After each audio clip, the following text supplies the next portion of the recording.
এবার যদি যেতে হয় তো একেবারেই যেও। প্রতিবারের মতো ফিরে পাবার আশা দুচোখে দিয়ে যেও না। বারবার চলে যাওয়ার আঘাত ফিরে পাওয়ার থেকেও ভয়াবহ লাগে এখন। যদি যেতেই হয় সেভাবেই যেও।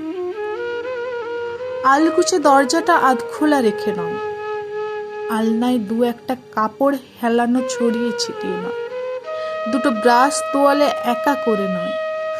যদি যেতেই হয় ঘরের পর্দাটা টেনে দিয়েছে।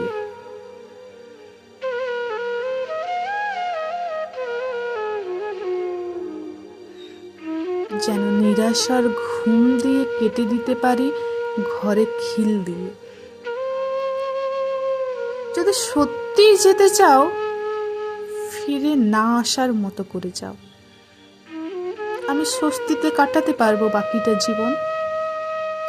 স্বাধীনভাবে সারাটা শহর ঘুরে দেখব, সকালের সূর্যোদয় দেখতে পূব জানালায় এবং সন্ধ্যার সূর্যাস্ত দেখতে পশ্চিম জানালায়। প্রকৃতি শুধু দেখে যাব, দু চোখে শ্রাবণ নিয়ে কারো আশায় থাকতে হবে না আর। এবার আমি ছেড়ে ছুড়ে বাঁচতে চাই, কারো আশায় পথ চেয়ে বসে না থেকে একেবারে শেকলটা বন্ধ করে দিতে চাই। তো এবার যদি যেতেই চাও সেভাবেই যেভাবে গেলে আর ফিরে আসা যায় না। একটা মানুষকে ধীরে ধীরে নিঃশেষ হয়ে যেতে হয় না।